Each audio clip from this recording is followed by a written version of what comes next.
ಎಲ್ರಿಗೂ ನಮಸ್ತೆ. ಎಲ್ಲರೂ ಹೇಗಿದ್ದೀರಾ? ನಾನು ಕೂಡ ನಮ್ಮ ರಾಯರ ಆಶೀರ್ವಾದದಿಂದ ತುಂಬಾ ಚೆನ್ನಾಗಿದ್ದೀನಿ. ಮೊದಲೇ ಯಾರ ಮಗಳು ಹೇಳಿ? ರಾಯರ ಮಗಳು. ಇದು ಮೊನ್ನೆ ಗುರುವಾರದ ವಿಡಿಯೋ. ರಾಯರು ಫೋಟೋ ಒರೆಸೋದಕ್ಕೆ ಗಂಜಲ ಇಲ್ಲ ಅಂತ ಸ್ವಲ್ಪ ನೀರಿಗೆ ಅರಿಶಿನ ಪುಡಿ ಹಾಕಿ ರಾಯರ ಫೋಟೋನೆಲ್ಲ ನೀಟಾಗಿ ಒರೆಸ್ಕೊಂಡು ರಾಯರಿಗೆ ಗಂಧ ಎಲ್ಲ ಇಟ್ಕೊಂಡೆ. ಹಾಗೆ ಮಾರ್ಕೆಟಿಂದ ತಂದಿರೋ ಹೂಗೂ ಅಷ್ಟೇ ನಾನು ಗಂಜಲ ಇಲ್ಲ ಅಂದರೆ ಅರಿಶಿನ ಪುಡಿ ನೀರು ಹಾಕಿ ಚುಂಕಿಸ್ಬಿಟ್ಟೆ ರಾಯರ ಫೋಟೋಗೆ ಹೂ ಇಡೋದು. ಯಾವುದೇ ದೇವ್ರ ಫೋಟೋಗಾಗಲಿ ಮಳೆ ತುಂಬ ಚೆನ್ನಾಗಿ ಒಡಿಸಿದ್ರೆ ಹೂವಿನ ಅಲಂಕಾರ ತುಂಬಾ ಚೆನ್ನಾಗಿ ಮಾಡ್ಬೋದು. ನೋಡಿ, ಈ ಥರ ಮಳೆ ಒಡಿಸಿದ್ದೀನಿ. ರಾಯರಿಗೆ ಯಾವಾಗಲೂ ಹಾಲು ಹಣ್ಣು ನೈವೇದ್ಯ ಮಾಡ್ತಿದ್ವಿ.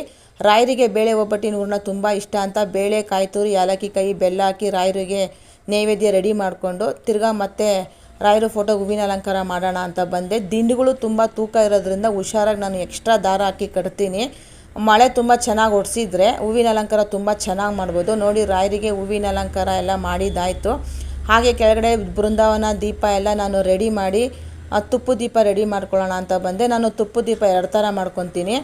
ಬೆಳಗ್ಗೆ ಒಂದು ಮಾಡ್ಕೊತೀನಿ, ತಿರ್ಗಾ ಸಂಜೆ ಪೂಜೆ ಮಾಡಿದಾಗ ಸಂಜೆ ಇನ್ನೊಂದು ಆರತಿ ಮಾಡೋದಕ್ಕೆ ನಾನು ಇಟ್ಕೊತೀನಿ. ನೋಡ್ರಿ, ಇದನ್ನು ಬೆಳಗ್ಗೆ ಮಾಡ್ತೀನಿ, ಇನ್ನೊಂದು ತುಪ್ಪದ ಆರತಿ ಸಂಜೆಗೆ ಅಂತ ಇಟ್ಕೊತೀನಿ.